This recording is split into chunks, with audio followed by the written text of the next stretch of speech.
Alabama State Bar Rules of Professional Conduct Rule 7.2e requires the following language in all attorney communications.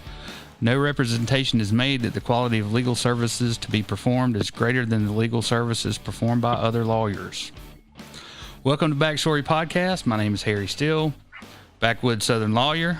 My partner, Paul Rip, is mysteriously out of town, but my old friend Captain Raines Russian is joining us via phone from Houston, Texas. That's right. I'm on the line. So, Raines, do you know how I knew you were one of mine when I met you? How's that? You used the term of art, podna. So tell me what podna means to you. Well, podna's it's a two-way street down here. You know, podna's a local colloquialism pronunciation of partner. Call it Old West, call it Old South, either one. It works. Hey, partner, how are you? And also a term that the local police used to use around me when I was young. Hey, partner, what you doing coming out of that window at 2 o'clock in the morning? So it's an endearment and an entrustment either way. And it's it's something that you wouldn't say to somebody you wasn't well acquainted with. Right. A friend you can trust. Absolutely. Okay. So I guess we should talk about and address the suspension of my security pass to the Baldwin County Courthouse. I'd like to know a lot about that. I've read just what you sent me and spoke to some people in that region, and I am very, very curious as to how this came about.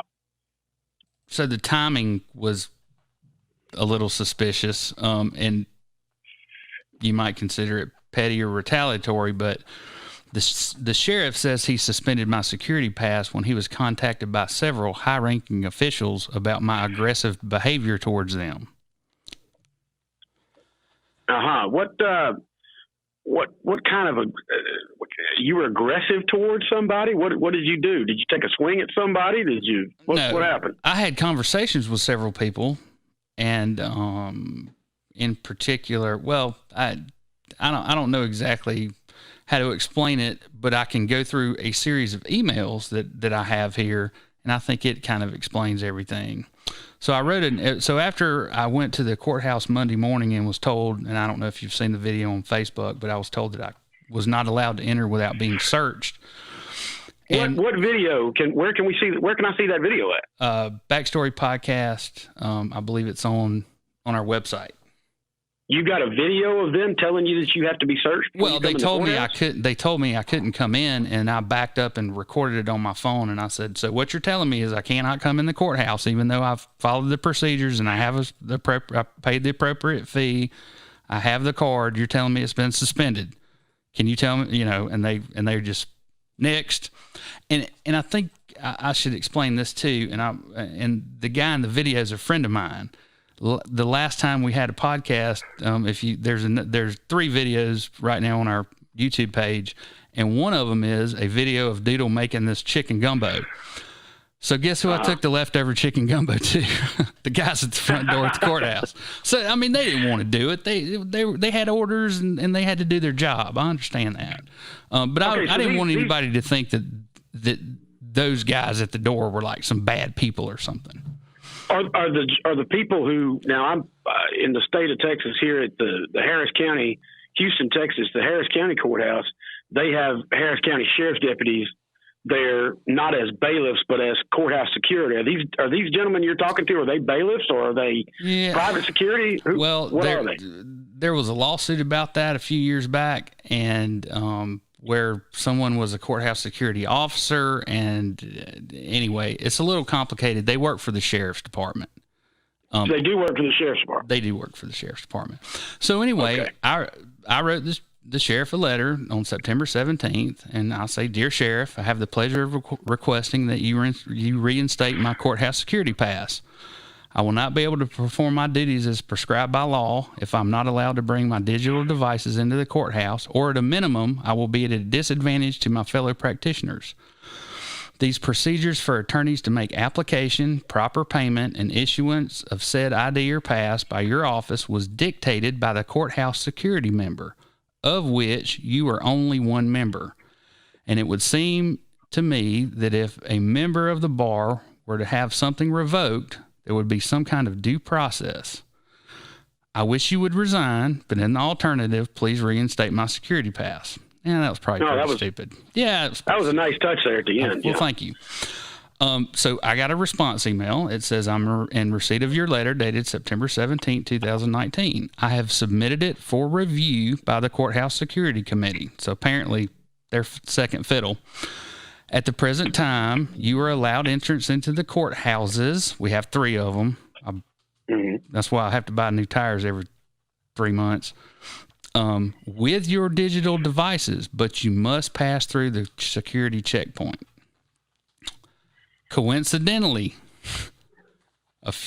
maybe an hour later, I was standing in my secretary's office, big picture window. I can see out and see what else going on the street.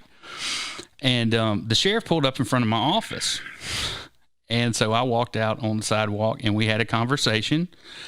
And I was a little taken aback by the conversation. So anyway, I responded to the sheriff just for clarification purposes. So I said, Sheriff, is my recollection of our conversation that we just had on the sidewalk accurate?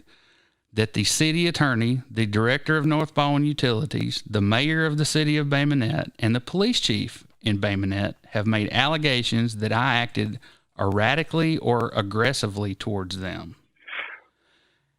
Here is a copy of the open records request. As the head of law enforcement in the county, let me know if this blows your skirt up. Harry, you didn't actually say blows your skirt up, did you? I did. Marilyn Monroe, blows your skirt up. Is that a legal term? It's no, it's not. So this is a Alabama Open Records Act request. I sent it to North Baldwin Utilities, custodian of records, September 17, 2019. Dear custodian of records, under the Alabama Open Records Law, section 36-1240, I'm requesting an opportunity to inspect or obtain copies of the public records as follows. Number 1, the vendor's lien deed between North Baldwin Utilities and the Mitchell Family Trust for the purchase of 2 bungalows or houses at the Stillwood Country Club in Stapleton, Alabama. The appraisals that MBU board used to determine the price they should pay for said houses from the Mitchell Family Trust. Number 3, a copy of the Statement of Economic Interest of Mayor Robert Bob Wills, where he discloses to the Ethics Commission that he, his wife, and their children are all beneficiaries of the Mitchell Family Trust. And further, any correspondence that discloses these conflicts of interest to the Attorney General of the state of Alabama, who gave you an opinion. I can hear your dog rains. I'm turning you down. Who gave you an opinion based on a limited number of the pertinent facts. I also asked for another statement of economic interest for another person. Then I asked for the Attorney General's opinion that they relied on to say that the transaction was legal. Any lease payments to any board members for any real estate that they owned or did own since they became members of the board of directors for North Baldwin Utilities. A list of any consultants who ever stayed in the house. And then 7, any deeds and purchase agreements related to Lot 514, Canterbury Subdivision, Phase 5, to include the purchase of the lot from Mr. Mitchell and Faulkner. That's F&M Enterprises. They developed the subdivision, including the purchase price. A copy of the easement later recorded on said lot by NBU, and the ultimate sales price and deed conveying the property to NBU attorney, Mr. R. Scott Lewis, who is also the attorney for the Baldwin County School Board, and he is also the city attorney for the city of Bay Minette. If there are any fees for certain, anyway, I don't want to get into all that, but I did say, and I don't want to read you this part because it's just about paying fees and things. However, I would also like to request a waiver of all these fees, in that the disclosure of the requested information is in the public interest and will contribute significantly to the public's understanding of these issues in the next episode of the Backstory Podcast, a production of Backwoods Media, LLC. This information is not being sought for commercial purposes. The statute requires a response in a reasonable period of time. If access to the records I'm requesting will take longer, please contact me with information about how I might expect the copies or the ability to inspect them, the documents that I've requested. If there's a denial, Please cite each specific exemption you feel justifies the refusal to release the information and notify me of the appeals procedure available to me under the law. Thank you for considering my request. So that explains 3 of them, but we still don't have the police chief yet. So I continue with my email to the sheriff. And here's an email to the DA detailing police harassment of the victim of a violent crime by this very office. No one cares about her rights, especially the mayor, who lives 3 doors down from her. Well, I won't say the street, but he lives 3 doors down from her. This may give you some insight as to why the mayor and police chief in Bay Minette may say things about me that aren't necessarily true. I can't wait for the opportunity to speak with the courthouse security committee about this and the death of the confidential informant that you and your command staff did not disclose to the investigators, and the timing of the suspension of my credentials on the Monday following the Friday podcast of Backstory Podcast, in which I chronicled the investigation. So please let me know when we can get the committee together to discuss my behavior. So this is an email that I sent, I guess it's 7-8 days ago now, September 11th. I sent this to the district attorney, and I say, Dear D.A. Wilters, I lived in a house at the corner of 6th and White Avenue in Bay Minette, Alabama, until about a year ago. My neighbor was the victim of a violent crime. She was the wife of... His father is Frank Burt, the recently defeated 6-term county commissioner from District 1 that includes Bay Minette, where my client lives. Commissioner Burt holds a vendor's lien deed to the property that he and his son executed before my client was married to him. I called Commissioner Burt back in the spring and told him that I had been hired by his daughter-in-law to get her divorce from his son, who was prosecuted and convicted by your office and the federal authorities. He served 1.5 years in county custody for domestic violence of some sort against this woman. At the time of the call to Commissioner Burt, his son was serving out his federal prison sentence related to this incident under what I call the Steve Nodine law, a person under the influence and possession of a firearm, for which he was serving 1.5 years. I told Frank that I was going to be going to see Tony in the federal lockup in Alexandria, Louisiana, to attempt to get him to sign a divorce settlement agreement. You follow me, Raines? Yeah, I'm here. Okay. So that she would be gone and surrender the house prior to his release. I also asked Frank to provide her with some money so she could hire some movers and get her belongings off the property. Commissioner Burt told me that he was not going to get involved, that he had told that girl that she could stay at the house so long as she was married to his son. And that was all the goodwill he had for his son or this woman that he'd beaten. I went to Alexandria and I met with, apparently no one had been to visit him in 3 years. And when he saw me, his first question was, is my daddy dead? I said, no, it's almost as bad though. I'm here to facilitate a settlement agreement in your divorce from your wife. I should tell you about his appearance. His head was shaved, and where there should have been hair, there were prison tattoos. He also had, the sleeves and all that, some of which I recognized to be prison gang affiliation. He confirmed this. Do you remember which one? I don't. I don't keep up with such things. He said he was a spotter for the group, and that they were, if the guards were coming, he would alert them when they were back there abusing homemade drugs. Something about smoking papers with bug spray on it doesn't sound very healthy. He then goes into what a despicable person his wife is, and not knowing that I'd been her neighbor for over a year, and that besides the high grass and the junk cars he'd left in the yard, I'd never heard a peep out of her. You know what I mean? Mm-hmm. Mm-hmm. So then he tells me about all the violence he and his new friends are going to do to anyone who takes any of his stuff off the property. You get me? And then there were some other things that I don't really want to get into about what happened there. So I returned to Baldwin County and contacted the Federal Bureau of Prisons and asked for an address where I could serve legal documents. They advised that he would be moving to a halfway house facility on the causeway here in Baldwin County. So I waited until he got there and I served him. He did not show up for the hearing, and our local judge gave my client a default judgment. he had 30 days to set it aside. He did not. The order states that she has no ownership interest in the home and that she should surrender it on August 30th, 2019. You follow me so far? Yep. Okay. So Friday is the 30th. On Monday the 25th, I got a frantic phone call from my client. She tells me that she went to clean out the mailbox and discovered a letter from Blackburn and Connor stating that they had foreclosed on the house and that she had 5 days to be off the property. David Connor had signed the letter. I told her not to worry, that she had a legal order to be there through Friday. I called Blackburn and Connor immediately. They told me that David was not in, and to which I said, you guys got 4 other lawyers. Somebody needs to call me back. It's important. They done zero due diligence. All they had to do was run her name on Alicourt, and they would have seen she was represented.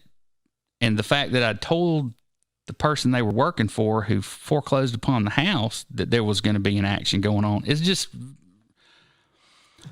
it's beyond explainable that they didn't know that she was represented and that they didn't know that there was an order out there saying that she could stay. I also thought the foreclosure was probably improper. They could have done it, but I think they would have had to intervene in the divorce because the house was a part of the domestic relations dispute. Harry, who were they acting on? On whose behalf were these lawyers acting?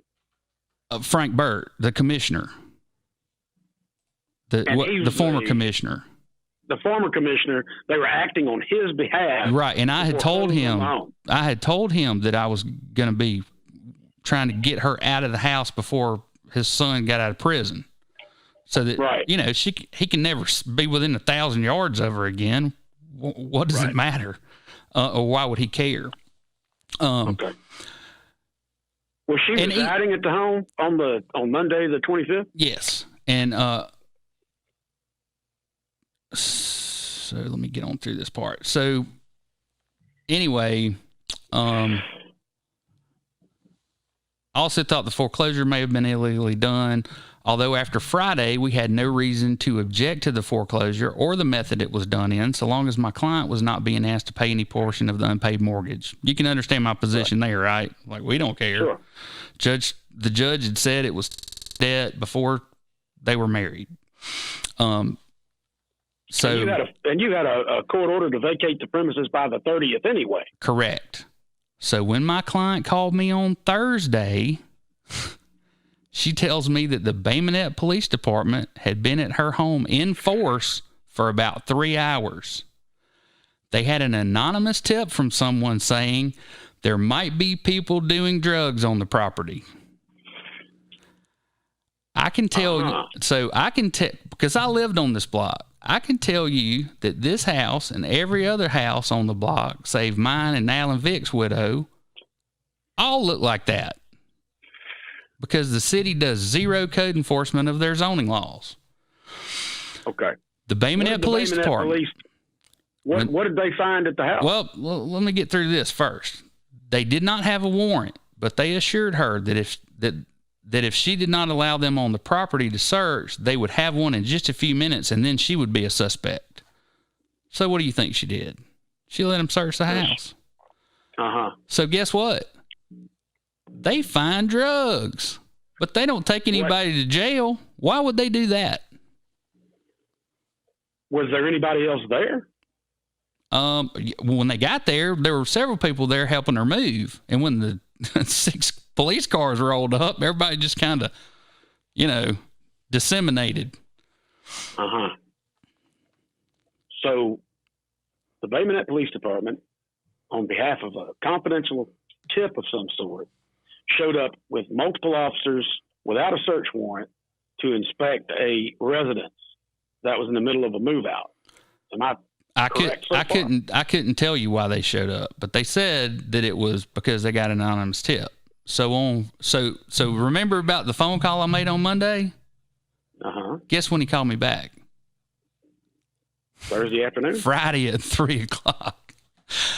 So on Friday, my old pal David Connor returns my call. Let's just say I was not pleasant. I then called Mayor Robert Wills and asked him to look in the matter. He stated to me in his law office on September 9, 2019, that it was not Frank Burt, David Connor, or who made the anonymous call. He then asked me how my client was harmed by the actions of the department, to which I referred him to the Fourth Amendment of the Constitution of the United States. There doesn't have to be any damage for your constitutional rights to be violated. You get that right? Yeah. I know you're a newspaper man, but you're a smart one. Yeah, that's correct. No, that's absolutely correct. They had no business in that home.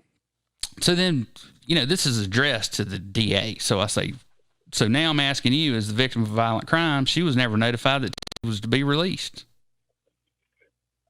Obviously, he's being returned to society with all the skills and contact that only a federal prison stint can instill.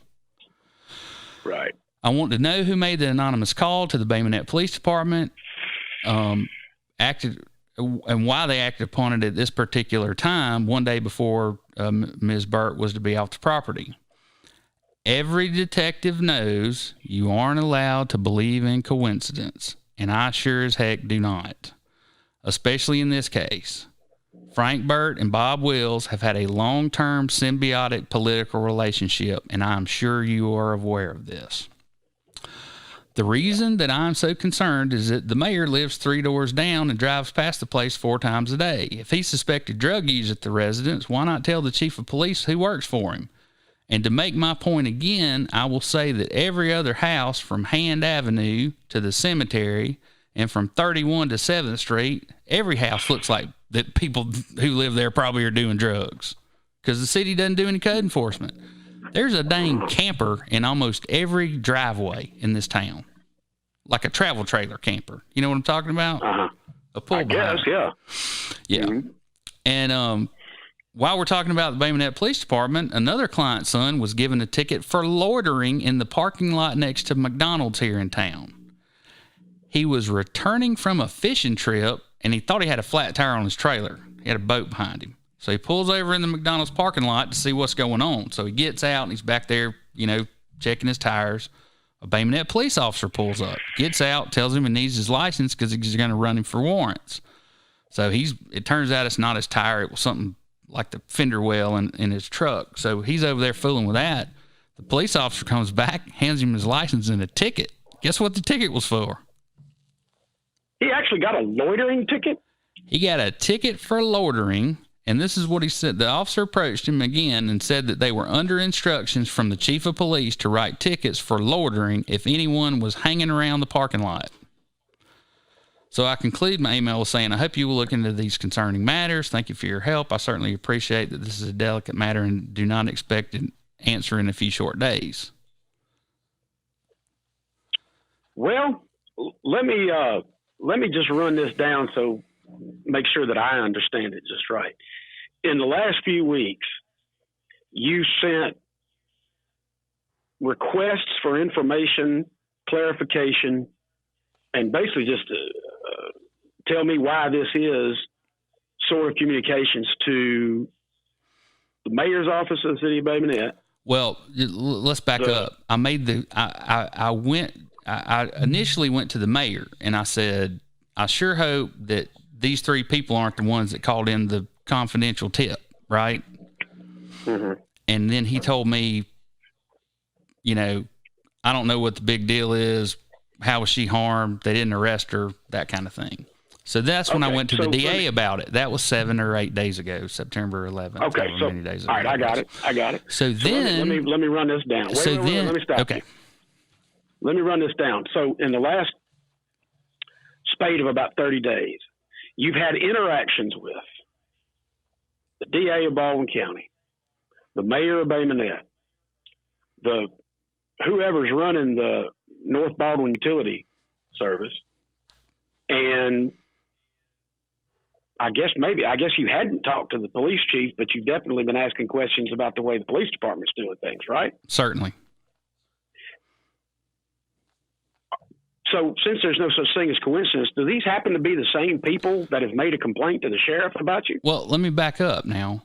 After he told me who made the complaints, you got to understand this was what I would consider a preemptive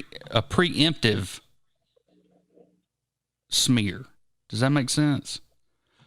Not because really, because Well, I never had any intention of talking about these bungalows again or these other issues, but you could understand where they would be thinking that a podcast like this would eventually get around to that. Do you see what I'm saying? Absolutely. I mean, we've discussed a few things, and in the last podcast, you and Paul talked about the unfortunate demise of a member of your client's family, and how that was involved with the investigation with the sheriff's department and everything else. And so you've been ruffling some feathers in Baldwin County, and now you've gotten your courthouse access revoked. True that.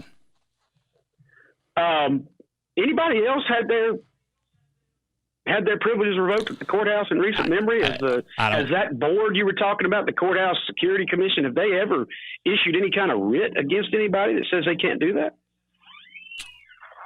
Not that I'm aware of, but that doesn't mean it didn't happen. I mean, people on the Courthouse Security Committee would have to tell you that. And so, just so you know, the Courthouse Security Committee, at least my understanding of the committee is, it's the circuit clerk, the district attorney, and I would think it would be the chairman of the county commission, the sheriff, and the presiding judge. And sometimes they throw in a citizen on there, but I don't know if we have one on ours. So those people will be hearing my dissertation and making a decision. You're an officer of the court under the state bar rules. Is that correct? Correct. And you have to be searched by order of the sheriff. Correct. And the sheriff made this, and after your conversation with the sheriff, you're under the impression, because I'm definitely under the impression, that the sheriff made that decision based on a number of complaints about your behavior. That's what he told me, that I'd acted aggressively towards these people. And these people are the people we've just been talking about. Correct. It certainly sounds like the beginning of some sort of retaliation against you. Harry, can you see that for what it is? You can call it what you want to. Well, it's definitely, I did a quick search and I wasn't able to come up with much because Baldwin County apparently doesn't upload this sort of information online, but I couldn't find any officers of the court in the last 30 years who had been sanctioned by the Courthouse Security Committee or by the sheriff of Baldwin County. Like I said, I'm not on the committee. I'm sure they keep minutes. I haven't asked for them. It really doesn't matter. I just want an opportunity to talk to these people who are colleagues of mine and friends of mine and tell them that these allegations are unfounded. So it certainly, I'm not going to make any kind of diagnosis to your mental state because I pass the peace pipe with you so many times. I'm in with you just as much as anybody else. So if you're nuts, and so am I. But this, I don't really like the sound of it. And it sounds like somebody wants this to go away. Now, what possibly could these people benefit from somebody like you shutting up? Well, they get to stay in the positions they're in that they've used for personal gain, potentially. That's why I asked for these documents. Yeah, we won't know till we get the documents, Raines.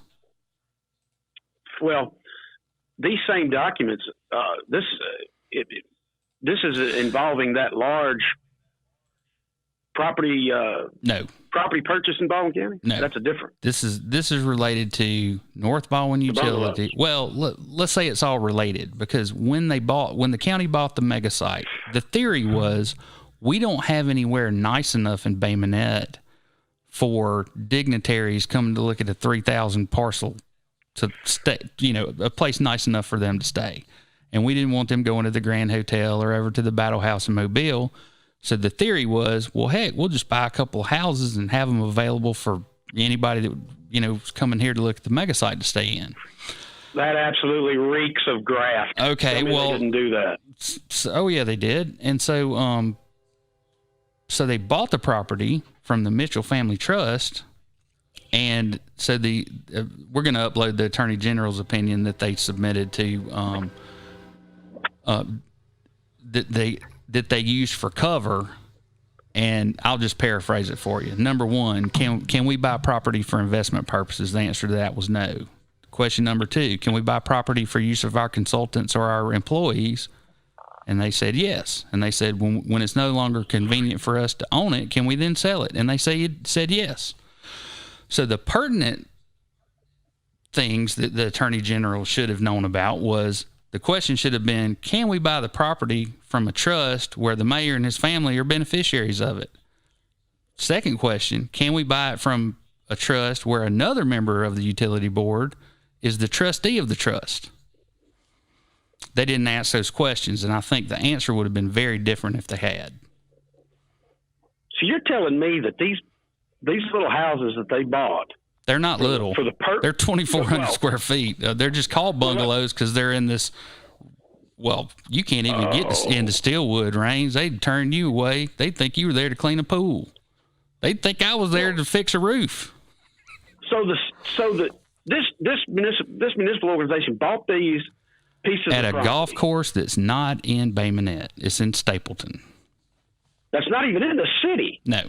For the purposes of economic development, right? Correct. I mean, you call it, that's the umbrella that it falls under. Correct. They bought those from a trust where the mayor of the city and a member of the county commission were beneficiaries of some sort? No. One of the board members was the mayor. Another board member was the trustee of the trust. So you know how trusteeship works. You benefit whenever anything is sold or when it comes in. You get a percentage. So these guys were neck deep in that deal, and they didn't disclose that to the Attorney General's office when they were seeking that opinion. No.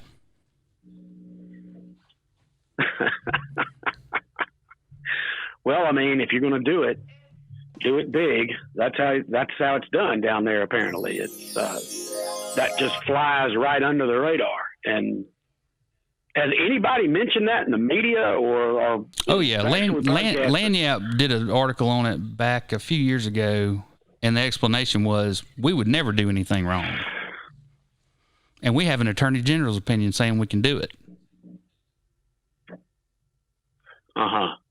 And like I said, when I read the article, I should have raised my hand and said, "But wait a minute," but I didn't.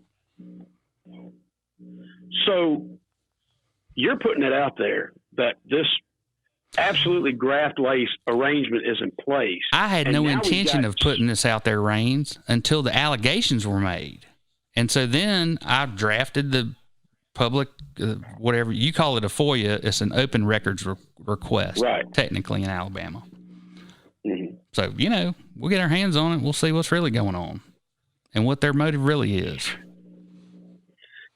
And for the first time, you're having to deal with blowback from that in the form of the sheriff making you susceptible to pat downs. It's humiliating. You're an officer of the court. It's a pain taking your belt off. You've been through airport security. It's a pain more than anything. I've been in a lot of courthouses where I've walked in there with a lot less than my belt on, and I'm here to tell you it is a pain, and it's a definite slight. And I know how things work down there. I grew up down in that neck of the woods. I know how these little differences and little small efficies against etiquette and everything else can be seen as huge smears. But this is very petty, and but definitely sounds like the tactic of sending you a message. I got it. Well, now that you got it, what are you going to do about it? Well, I did what I could. I've asked the courthouse security committee to sit down with me and reinstate. Well, is this in any way going to push you off of it at all? Harry, are you scared? I'm sitting here talking about it, aren't I? That's what I'm talking about. That's okay. What I like to hear. Now, just make sure that you don't accidentally kill yourself by shooting yourself in the back of the head. Or hanging myself with a seatbelt. Beach house one day. Hanging myself with a seatbelt. Right. Yeah, make sure you don't hang yourself with a seatbelt anytime soon. Wearing clip-on ties these days. What a tragedy that would be. So can we get to today's issue, please? By all means. Okay, so we're going to queue up a little video we're using a new software program. We're trying to give you some more interactive stuff out there. So bear with us. Hit it. And I don't know if this is covering up my face or not. So I'm going to sit out for a sec. Success. You are probably familiar with the mayor-council or strong mayor form. Here, the people elect one politician, the mayor, to lead the community, hire staff, and oversee all day-to-day operations and service delivery. Having a single politician at the top of the structure has its disadvantages. The elected council is largely unable to effect change because the mayor is solely responsible for the budget and staffing. Political agendas can contaminate what should be transparent, ethical, and efficient service delivery. And it also leaves that go-to person more susceptible to the influence of special interest groups, leaving ordinary voters with less say about what goes on in their community. The council-manager form of government was created to combat corruption and provide for the professional management of local governments. In the council-manager form, the people elect a council, including a mayor, and they collectively create a vision for the community and set policy. The council then hires a non-political professional manager based on experience and credentials who implements the council's policy and delivers services equitably. The manager remains accountable to the council because if at any time the council decides that person is ineffective, they can vote to replace the manager. Having the entire elected council setting policy makes it difficult for special interest groups to influence policy. But the council-manager form of government isn't just about curtailing corruption. It's about managing services in ways that get better results. An IBM report found that council-manager cities are nearly 10% more efficient than mayor-council cities. Historically, nearly 2/3 of U.S. municipalities with Moody's AAA bond ratings are council-manager, as are the majority of all America's city award recipients. So visit icma.org today to learn more about how your community can adopt or retain the council-manager form of government. Okay, just let me know. So, Rains, the hill that I intend to die on, free speech. You follow me? I'm all for it. Yeah. So what my old colleagues at the International City County Managers Association did recently is what I consider to be absolutely indefensible. If you live in a town where the cops act professionally and the garbage is picked up on time like clockwork, then you probably have a city manager where you live. If you don't, then I'm sorry. Join the club. But good cities and counties actually require an ICMA credentialed manager or they need to apply. So all the top tier managers in the United States are ICMA members, typically. And this is an ethics-based organization. That's why you want to work for a city that wants an ICMA manager. They're honest politicians looking for someone competent to run the day-to-day operations. Wherever you live, if you have a problem and need a big brain, a good bet is to call the city manager's office. He's probably the smartest guy in the building. And man, you have to be technically proficient to do that job. You're also going into a situation where you don't know your boss's motives and you don't know which staff member thinks you stole their job. I mean, it's a really difficult situation, Rains. And you go into this with your whole family in tow. Most people move, at least across the state, but oftentimes interstate. And it's most of the city managers I've ever encountered have been from out of town. And another thing about being a manager, you have to be very self-aware and you have to have very good interpersonal skills. So you're talking about a very minute section of the population that, and they want to work in local governments, the other thing.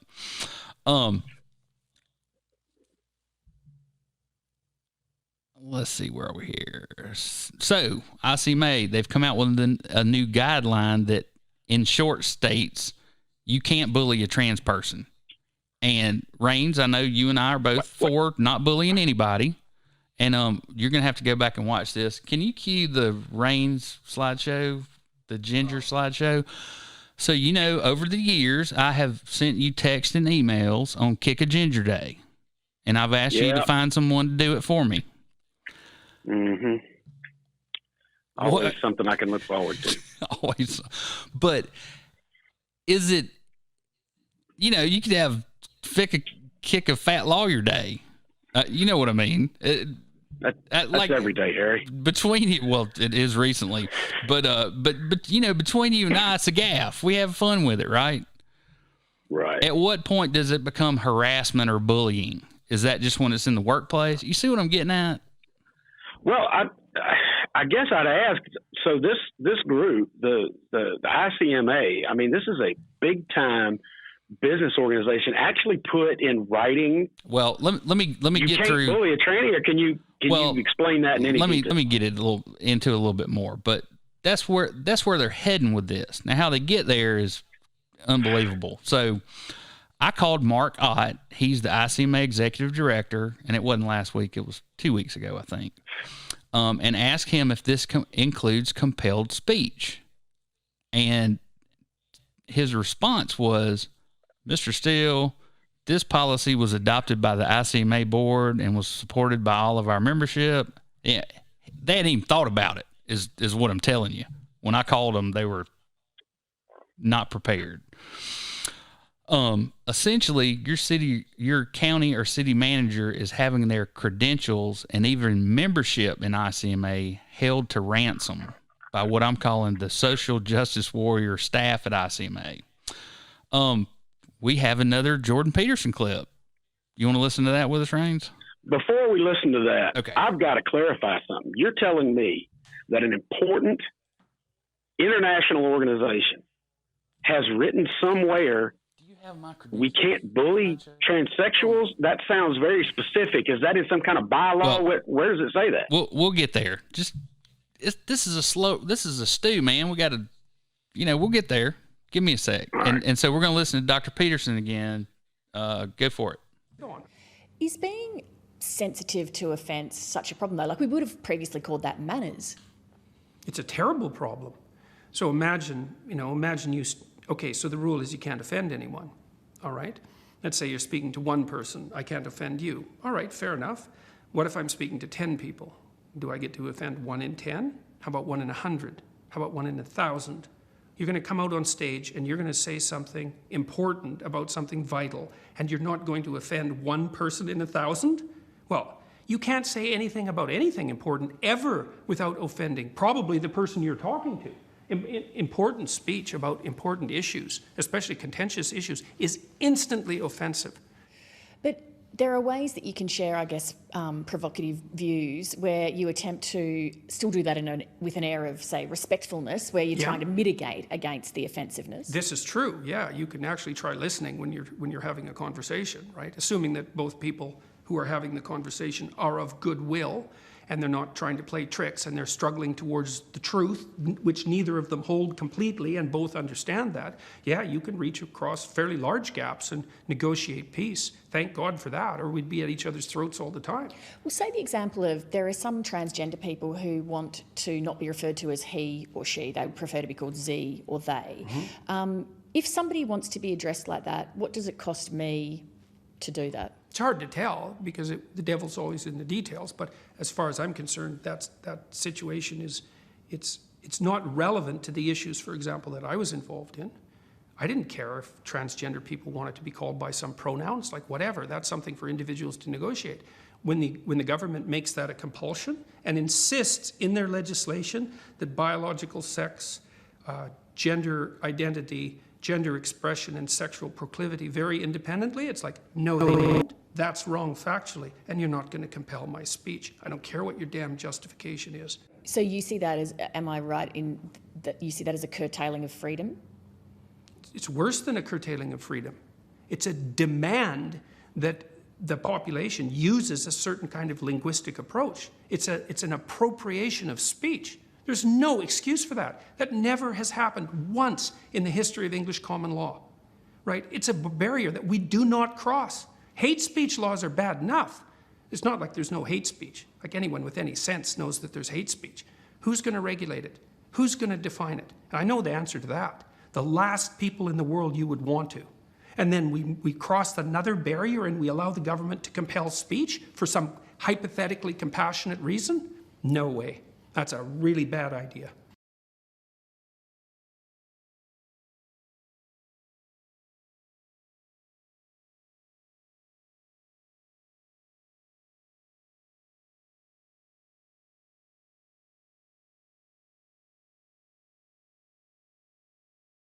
Sounds like a shrimp boat.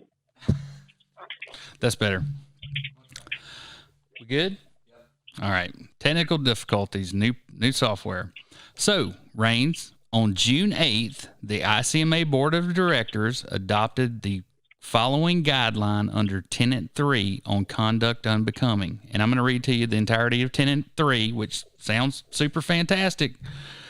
Tenet 3, demonstrate by word and action the highest standard of ethical conduct and integrity in all public, professional, and personal relationships in order that the member may merit the trust and respect of the elected and appointed officials, employees, and the public. So somehow that tenet gets stretched into conduct unbecoming. Members should treat people fairly with dignity and respect and should not engage or condone bullying behavior, harassment, sexual harassment, or discrimination on the basis of race, religion, national origin, age, disability, gender identity, or sexual orientation. So does that clear the air for you? You understand what they did? So this international organization has added a bylaw that thankfully they didn't use the language that you said in the beginning, but they used pretty strong language that says, we're not going to, as a member of this organization, you'll be held accountable if you do any of these things. No, they're saying it's conduct unbecoming. And from a legal perspective, just let me say this: harassment, sexual harassment, and discrimination on all of these bases, except for gender and gender identity, and I don't think sexual orientation is in there yet, are all covered. So that's what I'm doing. I'm blue lining out all of the things that are already covered by federal law, and then I'm leaving what's left. And what's left is condone bullying behavior of anyone based on their gender identity, or sexual orientation. The federal law already covered everything else in this range. That's why I'm saying that they're disguising it in good intentions. But what it really is compelled speech or appropriation of speech. And that's the hill. I'm no way in this world that the members of ICMA's credentials should be held to ransom by the social justice warrior staff at ICMA. And I did speak with them for about 30 minutes. I want to say it was. And about towards the end, they said, "You're not recording this conversation, are you?" And I said, "Well, yeah, Alabama's a one-party state, so is D.C." The gentleman that asked that he not be recorded, I did not use his voice. That was Mark Ott. And let me say this: Mark Ott, he's a very accomplished manager. I think his last job was Austin, Texas, Rains, and you've been there, obviously. Mm-hmm. Nice place, really great town. Yeah. So anyway, I did want to play you this one audio clip of, she's a staff member at ICMA, and I don't want to misquote her name. Anyway, I just have to say to you that we adopted this in June. We've advertised it, we publicized it, and you are the first individual to be knocking on our door saying that you vehemently opposed this. And well, it's compelled speech.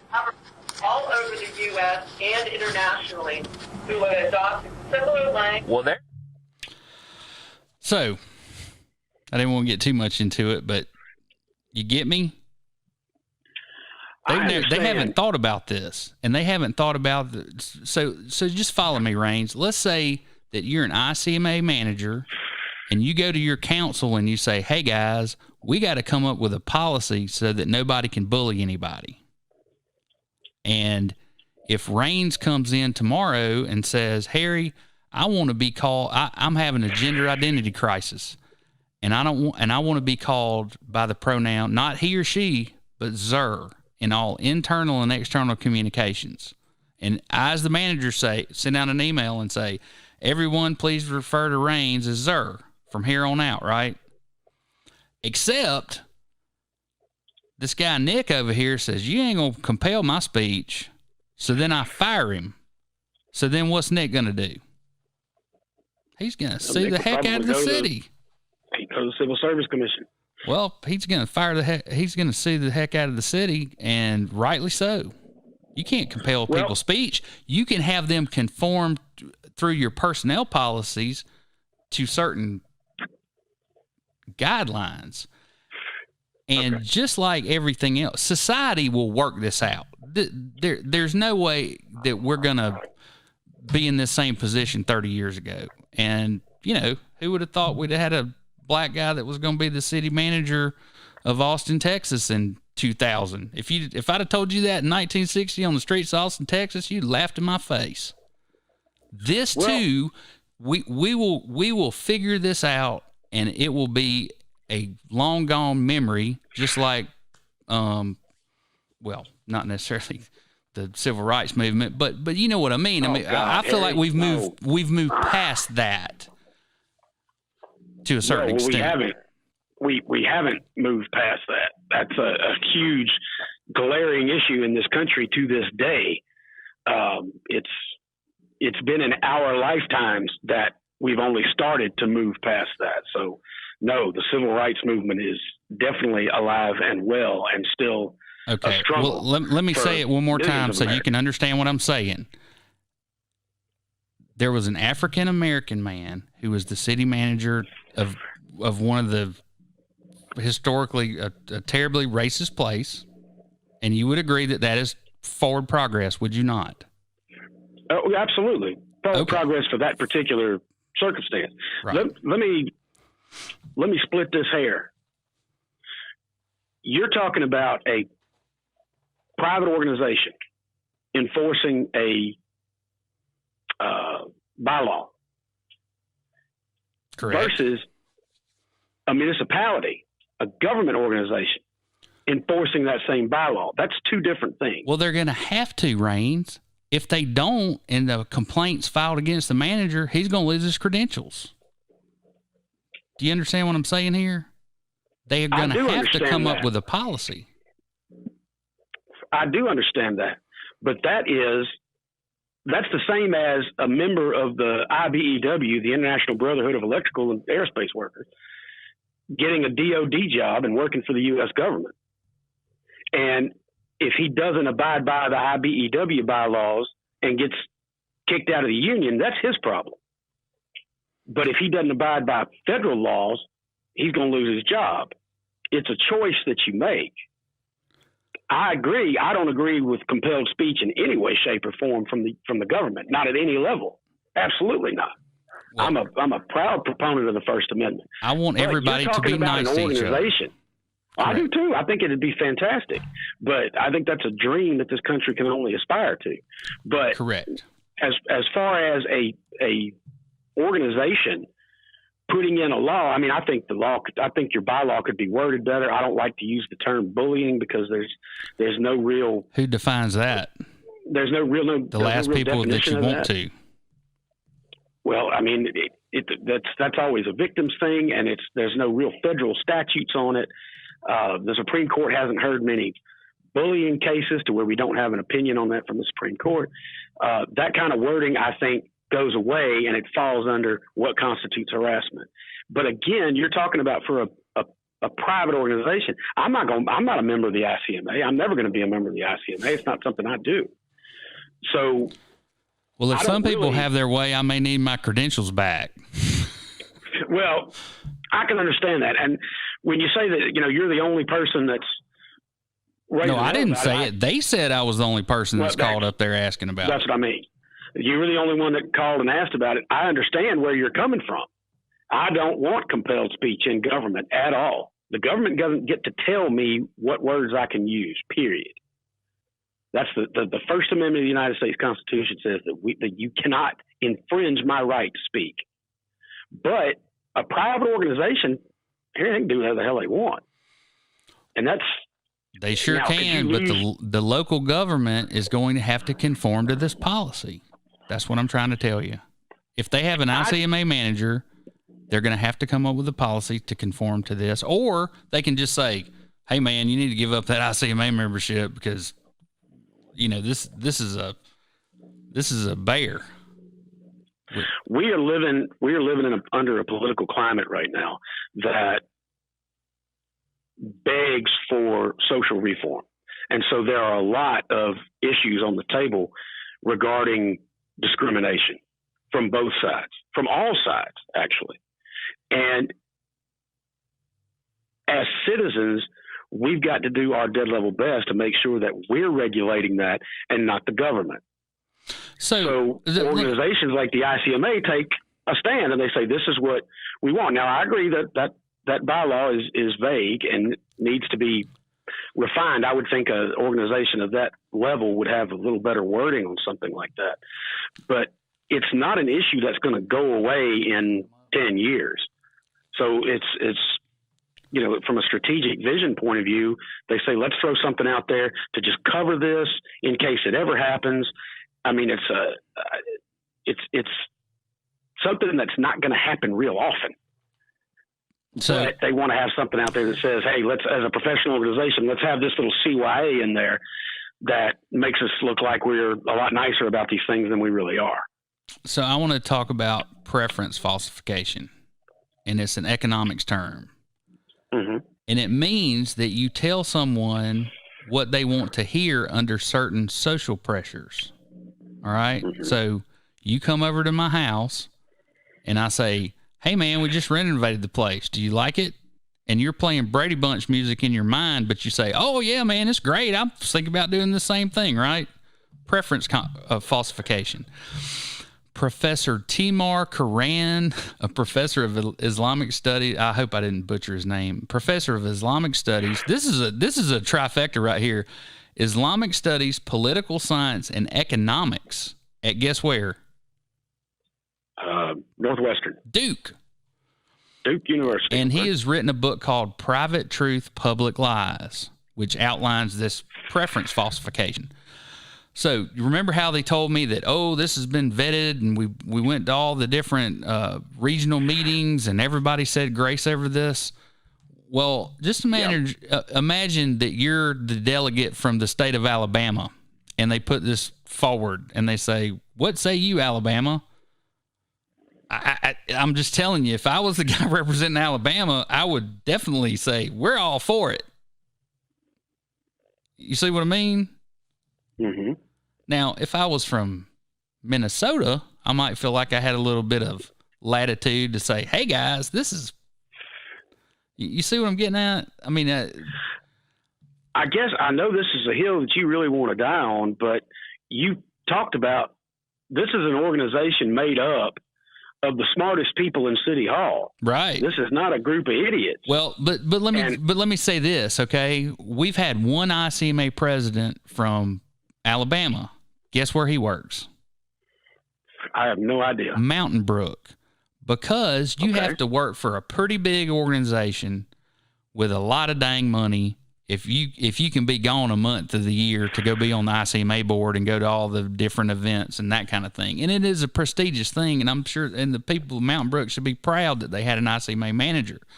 But I can just tell you, the manager in, I'll just pick a little town, Brundage, Alabama, he's an ICMA member. He can't be gone for 2 days. He's the busiest one-armed paper hanger in Alabama. You know what I mean? I mean, yeah. He doesn't have a large staff. They don't have a lot of money. He's just as competent. But what I'm saying is these board members get in there with these staff members, and it's an echo chamber. And then when you put it to the full membership, even though people might think it's a bad idea, I think because of this concept of preference falsification, I don't think we're really getting at what the members think about it. And I can just tell you, I've talked to several members, and they were all kind of like, wow, man, I didn't even know about this. And I said, well, you might want to put your heads together and see what kind of a policy you can come up with to conform to it. Or, the other alternative is you just surrender your membership in ICMA, which is a shame, because I want everybody to go through and read these tenets, not necessarily the guidelines, but the tenets. And it's things like you should not become involved in politics, period. So if you go over that with the counsel that's during your interview process, and you say, hey guys, I'm an ICMA member, and here are the tenets that I'm going to live by while I'm in your employment, and do not ever ask me to violate any of them. So you know what? When election time comes around, the mayor doesn't say, hey, you're going to put my sign in your yard, right? We've already headed all that stuff off at the pass. So we know that it's good, honest politicians looking for a technically proficient person to come in there and run the day-to-day operations. And why in the world they want to take honest politicians? I did. They exist. I've seen them. I thought about tranquilizing one and stuffing them, but I don't think they let me do that either. You need to bring them to South Alabama. We have, there are a lot of good elected officials down here. So that's my hill. No compelled speech, especially not through an organization that I was a member of, and I know how important it is.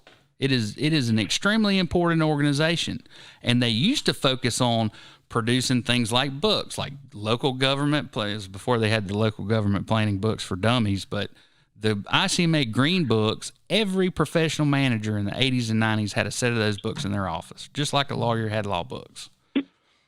And I guess they're just doing all that online now, but that is not their primary focus anymore, as far as I'm concerned. If they're tearing off into this, it's a slippery slope, and where does it end?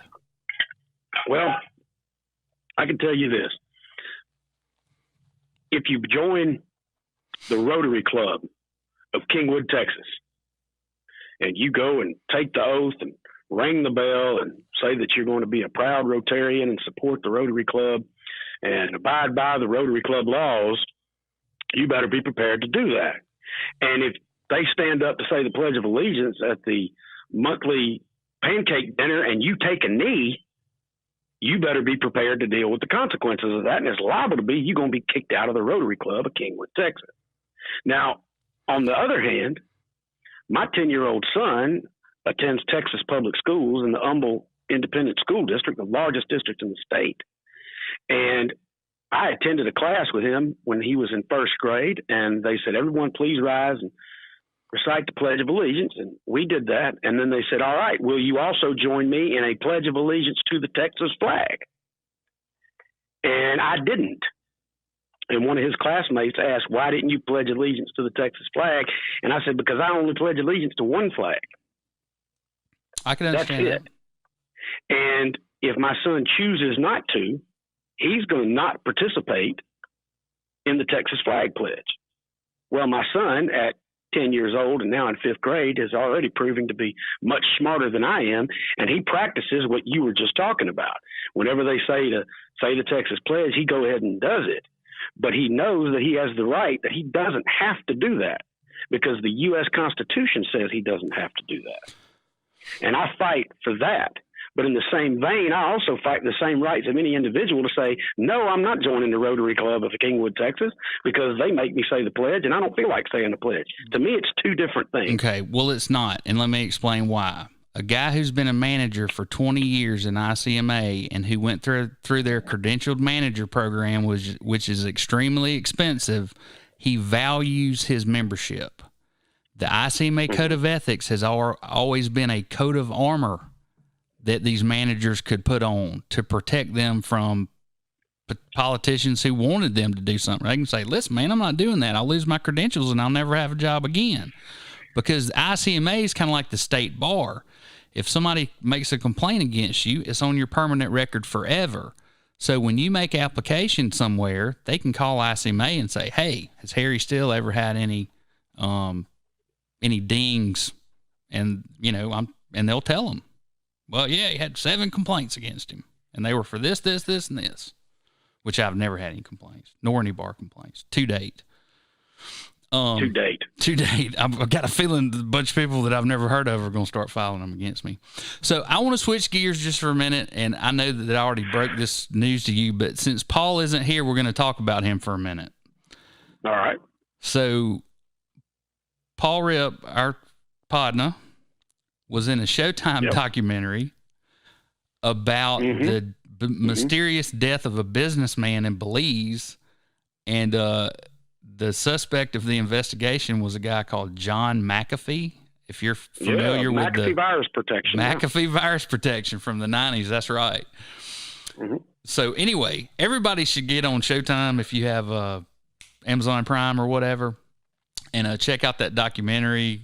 Paul is a small part, but as I understand it, he was the catalyst for that thing happening. He is featured prominently, yeah.